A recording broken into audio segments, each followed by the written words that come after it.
Mandya ticket ವಿಚಾರದಲ್ಲಿ JDS ಪಾಲಾಗಿರೋದ್ರ ಬಗ್ಗೆ ನಾವು ಹೇಳ್ತಾ ಇದ್ವಿ. ಸುಮಲತಾ ಅವರ ನಡೆ ಕುರಿತಂತೆ ಮೌನ ಮುರಿಯುವ ಸಮಯ ಸನ್ನಿಹಿತವಾಗಿರೋದು ಕೂಡ ತಿಳಿದು ಬರ್ತಾ ಇದೆ.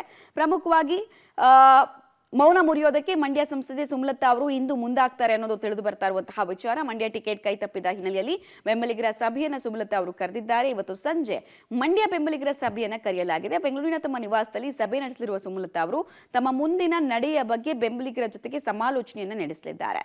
ಮುಂದಿನ ನಿರ್ಣಯ ಕೈಗೊಳ್ಳುವುದಕ್ಕೆ ಬೆಂಬಲಿಗರ ಅಭಿಪ್ರಾಯವನ್ನ ಸಂಗ್ರಹ ಮಾಡಲಿದ್ದಾರೆ. ಇನ್ನು ಸುಮಲತಾ ನಡೆ ಬಗ್ಗೆ ರಾಜಕೀಯ ವಲಯದಲ್ಲಿ ಭಾರಿ ಚರ್ಚೆ ಆಗ್ತಾ ಇದೆ.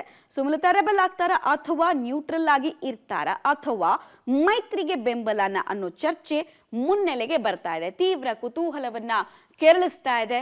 ಸುಮಲತಾ ಅವರ ಪ್ರತಿ ಮೂಮೆಂಟ್ ನ ನಡೆ ಕೂಡ ಆಗ್ತಾ ಇದೆ. ಹಾಗಾದ್ರೆ ಸುಮಲತಾ ಅವರು ಏನ್ ಮಾಡ್ತಾರೆ, ಅವ್ರ ಹತ್ರ ಇರುವಂತಹ ಆಯ್ಕೆಗಳು ಏನು ಅನ್ನೋದನ್ನ ಕೂಡ ನೋಡೋದು ತುಂಬಾ ಮುಖ್ಯ ಆಗುತ್ತೆ. ನೋಡ್ತಾ ಹೋಗೋಣ. ಕೊನೆಗೂ ಮೌನ ಮುರಿಯೋದಕ್ಕೆ ಸುಮಲತಾ ಅವರು ಮುಂದಾಗಿದ್ದಾರೆ. ಅಂದ್ರೆ ತಮ್ಮ ಮನಸ್ಸಲ್ಲಿ ಏನಿದೆ, ಭರವಸೆ ಏನ್ ಸಿಕ್ಕಿದೆ, ಮತ್ತೆ ಬೆಂಬಲಿಗರ ಬಗ್ಗೆ ಏನ್ ಹೇಳ್ತಾರೆ ಅವರು ಅಂತ. ಮಂಡ್ಯ ಟಿಕೆಟ್ ಕೈ ತಪ್ಪಿದ ಬೆನ್ನಲ್ಲೇ ಸುಮಲತಾ ಅವರು ಮಹತ್ವದ ಸಭೆಯನ್ನ ಇವತ್ತು ಸಂಜೆ ನಡೆಸಲಿಕ್ಕಿದ್ದಾರೆ ಅನ್ನೋದು ತಿಳಿದು ಬರ್ತಾ ಇರುವಂತಹ ವಿಚಾರ. ಬೆಂಬಲಿಗರ ಮಾತು ಹಾಗೂ ಸುಮಲತಾ ಅವರ ಉವಾಚ ಏನಾಗಿರುತ್ತೆ ಅನ್ನೋ ಕುತೂಹಲ. ಸಂಜೆ ಈ ಹೈ ವೋಲ್ಟೇಜ್ ಮೀಟಿಂಗ್ ಇರುತ್ತೆ. ಈ ಹೈ ವೋಲ್ಟೇಜ್ ಮೀಟಿಂಗ್ ಮೇಲೆ ಮೈತ್ರಿ ಪಕ್ಷಗಳು ಕೂಡ ಕಣ್ಣಿಟ್ಟಿದೆ. ಕಾರಣ ಮುಂದಿನ ನಿರ್ಣಯದ ಬಗ್ಗೆ ಬೆಂಬಲಿಗರ ಅಭಿಪ್ರಾಯವನ್ನ ಇಲ್ಲಿ ಸಂಗ್ರಹ ಮಾಡ್ತಾರೆ ಹಾಗೂ ತಮ್ಮ ಮನಸ್ಸಲ್ಲಿರುವಂತಹ ಆಳವಾದ ಭಾವನೆ ಏನು ಅನ್ನೋದನ್ನ ಕೂಡ ತಿಳಿಸ್ಲಿಕ್ಕಿದ್ದಾರೆ ಅನ್ನೋದು ತಿಳಿದು ಬರ್ತಾ ಇದೆ.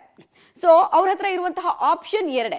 ಒಂದು ಮೈತ್ರಿ ಧರ್ಮ ಪಾಲನೆ ಅಂತ ಹೇಳಿ ಹಾಕೋ ಕ್ಯಾಂಡಿಡೇಟ್ ಪರವಾಗಿ ಸಪೋರ್ಟ್ ಮಾಡೋದು ಅಥವಾ ನ್ಯೂಟ್ರಲ್ ಆಗಿ ಇದ್ಬಿಡೋದು. ನ್ಯೂಟ್ರಲ್ ಆಗಿದ್ರೆ ಜೆಡಿಎಸ್ಗೆ ಸಮಸ್ಯೆ, ಬಿಜೆಪಿಗೆ ಸಮಸ್ಯೆ. ಯಾಕಂದ್ರೆ ಕಳೆದ ವಿಧಾನಸಭಾ ಚುನಾವಣೆಯಲ್ಲಿ ಬಿಜೆಪಿಯ ಓಟಿನ ಶೇರ್ ಇತ್ತಲ್ಲ, ಅದು ಗಣನೀಯವಾಗಿ ಏರಿಕೆ ಆಗಿತ್ತು. ಅದು ಸುಮಲತಾ ಕಾರಣದಿಂದ ಅಂತ ಸುಮಲತಾ ಬೆಂಬಲಿಗರು ಹೇಳ್ತಾರೆ. ಬಟ್ ರಿಯಾಲಿಟಿ ಅದೇ, ಅಂದ್ರೆ ವೋಟ್ ಶೇರ್ ಜಾಸ್ತಿ ಆಗಿತ್ತು. ಸೊ ಆ ವೋಟ್ ಶೇರ್ ಅನ್ನ ರಿಟೈನ್ ಮಾಡ್ಕೊಳ್ಬೇಕಾಗಿರುವಂತಹ ಅತಿ ದೊಡ್ಡ ಚಾಲೆಂಜ್ ಮೈತ್ರಿ ಪಕ್ಷಕ್ಕಿದೆ.